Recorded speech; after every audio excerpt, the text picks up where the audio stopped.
fans. Welcome to the Muscle Car Modeler. My name is Raul, and today I get this question and some questions a lot about airbrushes and my thoughts on airbrushes. I'm not by no means an expert on airbrushes, but I've been using them for model cars for a very long time. So I figured I would go over some of the features, what I like about them, what I don't like, how they pertain to model cars, and some tips and tricks on some of this stuff for you guys.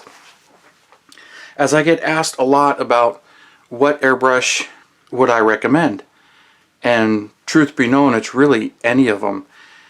All you're really buying when you buy an airbrush is just different features and abilities, but for the most part they all can be used in my opinion. But I figured I would go over my oldest one right here, which is a Badger 350. That's the first one I had, and I still have it. It's kind of funny to think about it. This thing's got to be pretty close to 30 years old now. To my most recent one, this Grex right here, Tritium side feed. But and I really don't use this one anymore, but I do use these ones on occasion. And this one, these are both Badger 350 or Badger 150s. That's a 350. That I would go over some of the features here and some of the things that I really like about them. But first thing, like I said, this one is a Badger 350. It's an external mix, which is, the paint only goes right here, and then the air and the paint mix at the very tip here. So the paint really doesn't go in the airbrush.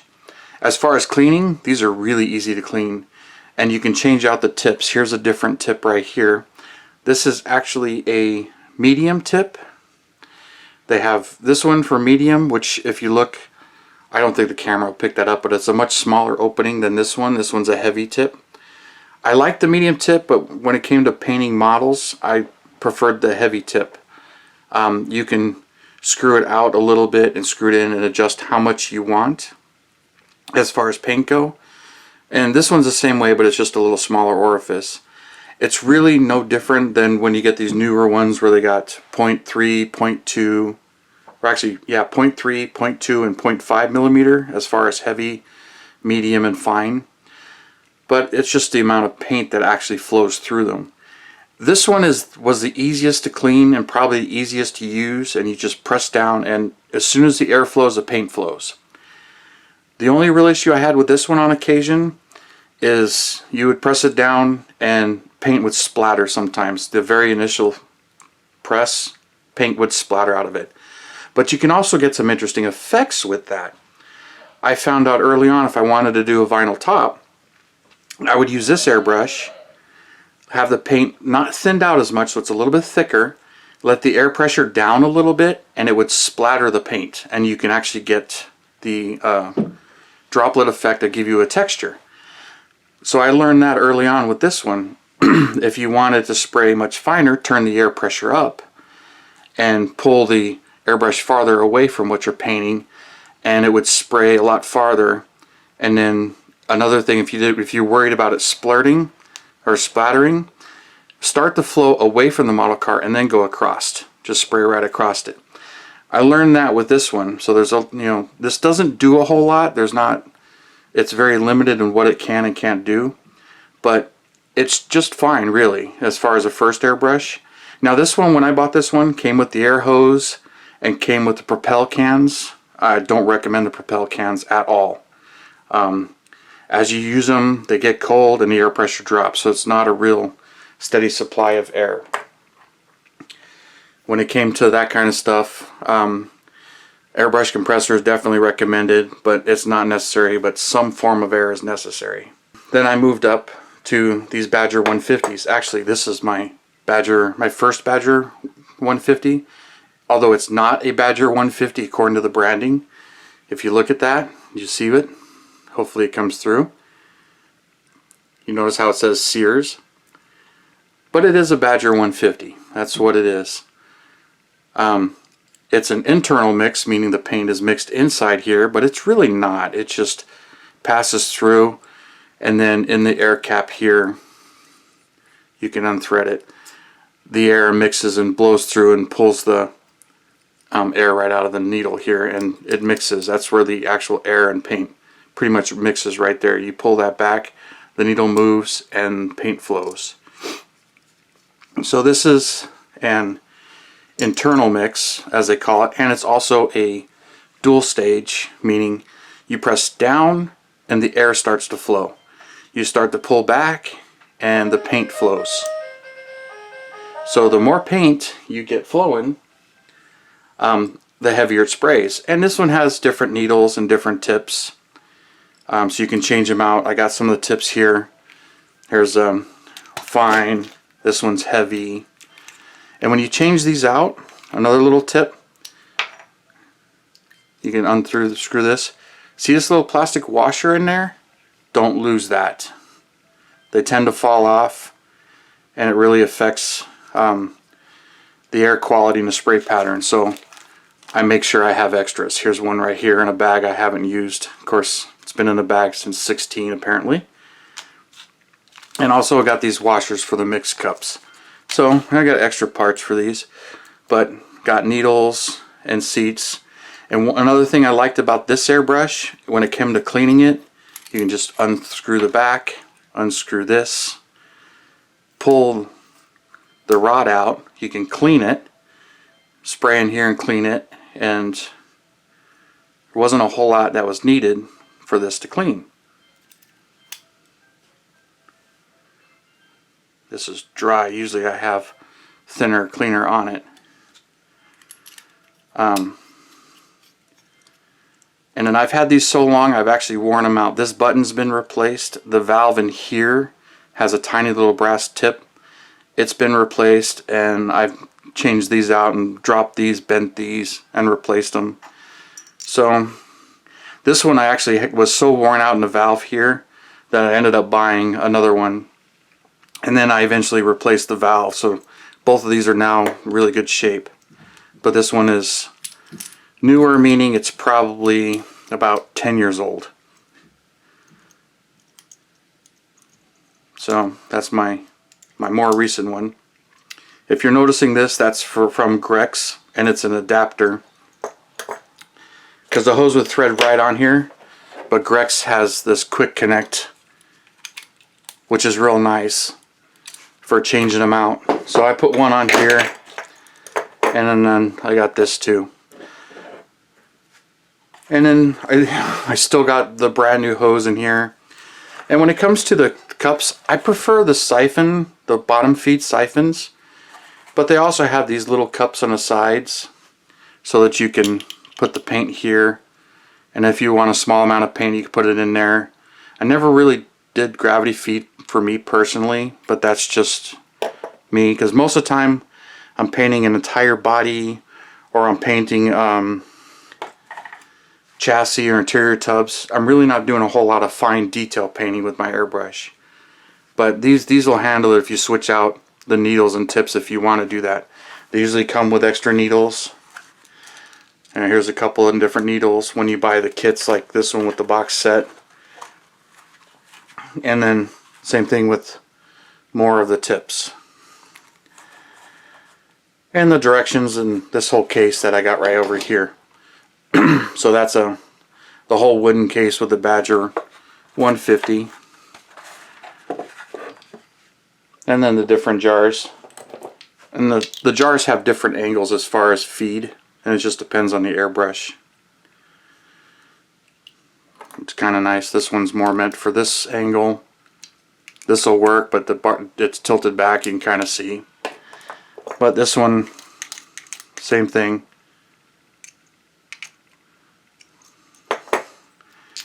And different size jars. No real recommendation. Some of them have these latest plastic ones.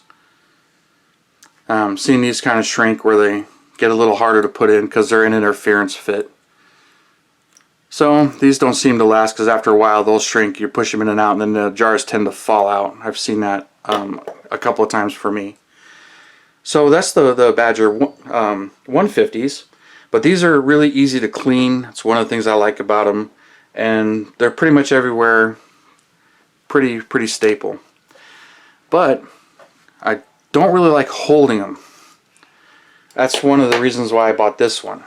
This is the Grex Tritium side feed right here, which you can turn this up for, to do a gravity feed, or you can have it turned down, do a siphon feed. I prefer it like that. That's just personal preference. And this has one neat little feature that I kind of like. When you're using it, if it kind of clogs in there a little bit, you can put your finger on it, push it, and it blows air back through here and into the jar, which it could clear usually any kind of thing, and you can change which side you feed it on. So if you're left or right-handed, you can switch that over. I happen to be right-handed, so I kind of like it that way. And you can completely adjust exactly where you want that. You can spin it around in any direction you want. And since I do a lot of all over the place, I kind of like the sealed jars. So this is the trigger feed, which I really like holding this and spraying with this. And it has a little bit finer spray quality as far as when it's spraying and misting. And a real nice trigger. This one is dual action also. You pull back and the air starts to flow, and it's about halfway. Pull more and the paint starts to flow, and the paint will flow through it faster or heavy. You can adjust this as this is a throttle stop, I would call it. So if you can adjust how much paint you're spraying as you're spraying it, or you can turn this in and it will stop by itself, and you see how the throttle, there's air and then it pretty much stops, so we get very little paint. You can thread that all the way out and then it'll throw more paint. So if you know you're doing a lot of work and your hands are unsteady, you can put that stop in and the stop will be there and prevent how much paint is going. Or you can have it all the way out. I usually leave it all the way out and spray it from there. You can also trick it. Here's how you pull the needle out of this one. But you can pull it back and you can put the needle back all the way in and it'll seat itself, and then you'll only have so much. But you get to go all the way forward, then seat the needle and thread that back in. One of the drawbacks with this airbrush is cleaning it. There's a lot more parts and a lot more cavities to cleaning it. Oh, and you can change out the tip here very easily. And that's just a cap if you get real close. But I use this one all the time. It's got another one, but I use that one all the time. So, and then the quick release here. But taking this all apart for a full teardown clean, it's kind of a pain. But you can do a quick clean with it too.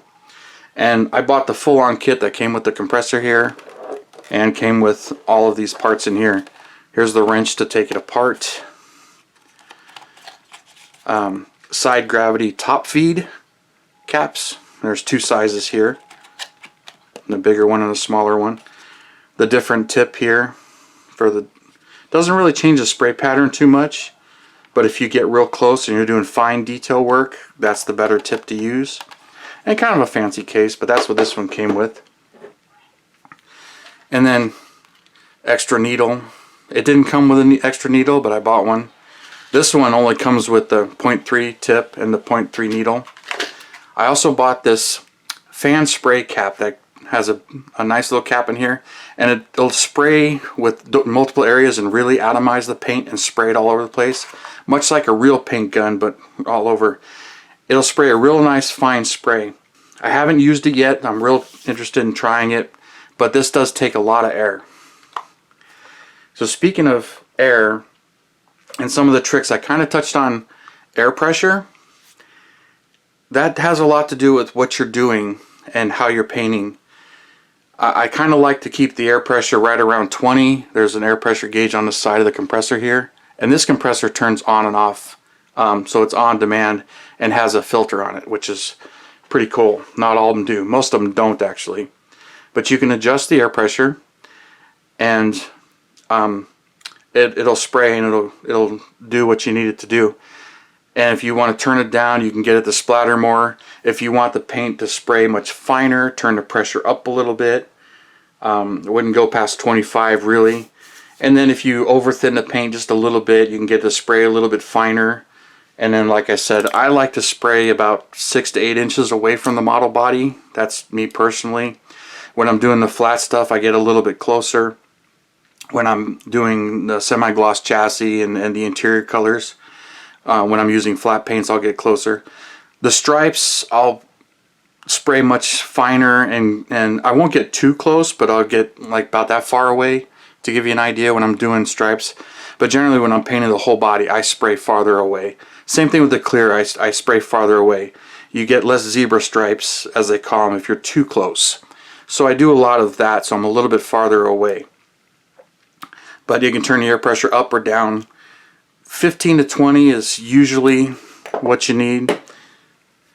And then, like I said, I recommend a compressor. This is my second compressor. My first one was a Badger compressor, the more standard one. I bought it at a pawn shop. It lasted, I had that 20 years before. The diaphragm itself didn't break, but inside it there's a diaphragm, and there's a little metal, like almost like a little valve that flops up and down. That actually broke. And after when that broke, it didn't compress any air. And to my surprise, you couldn't buy that part. And it was time to either buy another compressor. And then I went back to this. This is my regular hose that they give you. And it comes, well actually here's one that's brand new that I still haven't used. They come with their own little adapter. Which I didn't use this one. Somewhere along the line I got this one that threads in there. And then I put a regular air check on it. And I started to hook this up to my full-size 10-gallon air compressor for automotive or home use. And I would hook this up, and that was my air supply for compressors. And then I put another one of these quick connects on here from Grex to switch in and out, so I can quickly change these out without having to unthread it. Which I really like that feature. Wish they all did that, but Grex is doing that, and it's pretty cool. So I put the quick, and this thing you can control the flow also from here. Kill the air pressure or not, you can adjust it. But I had this hooked up, and I still use it, hook it up to my main compressor when I know I have a lot of air to flow. And I worry about it, and plus I can have it far away and not really worry about the compressor. But most of the time I'm using this one, which is nice because it's on demand, it turns on and off, doesn't shake as much. And it came with the thing, so I really enjoy airbrushing, and that's what I use them for. And I really don't think any one of them, as far as painting a model car, is any really better than the other. Sure, but for the dollars, I mean, that's fine. It's got its limitations, but not too bad. These are great, these internal mix. These are pretty easy to clean, pretty easy to get parts for. This one, I like the way I hold it. The quality is a little bit better. It sprays a little bit smoother and nicer. You keep it clean. You keep them all clean, actually. As I found out, you know, you let paint harden in some of these, it's kind of a pain to clean out.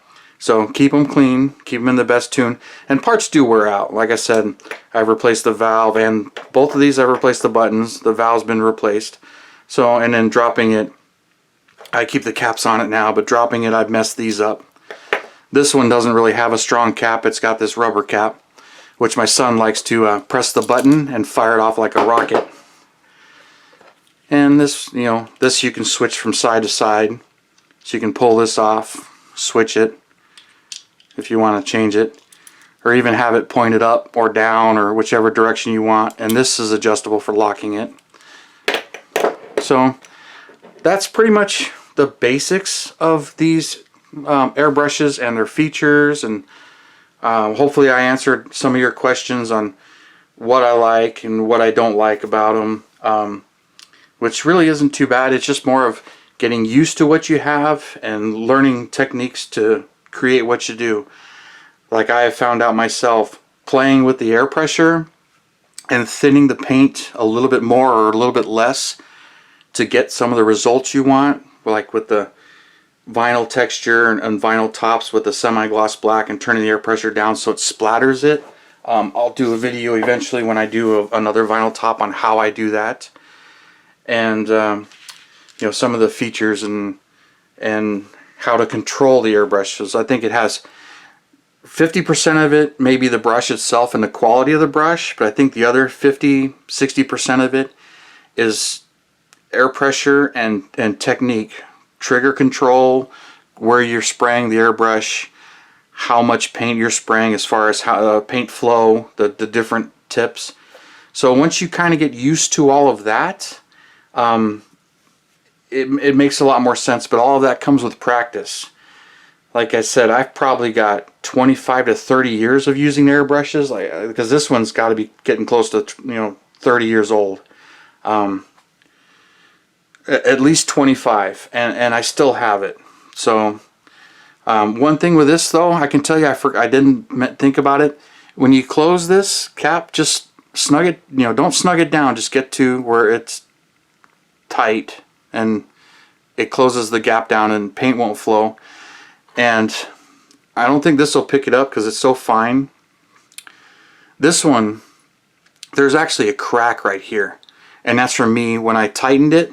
I would pull on it a little bit, and I think another part of it is that one time I dropped it, which made this no longer round, and I think I would twisted it to try and stretch it and make it round again from the inner piece. So when I pull this out, you can see the inner piece and where the paint flows into it.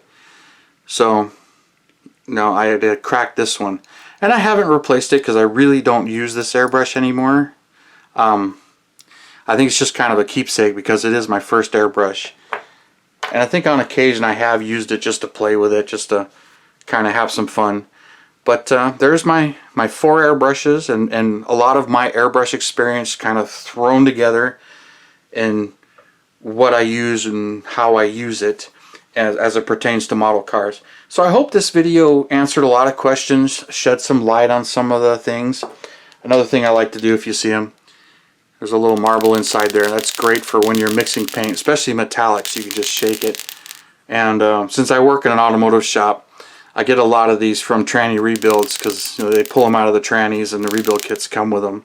So I've asked the technicians, hey, you get any of those? Just give them to me. I know you can buy them, but that's how I got a whole bunch of them, and I throw them in the paint jars too to help mix them up. So just grab those, and another free little tip for you. So hope that helps and it answers some questions.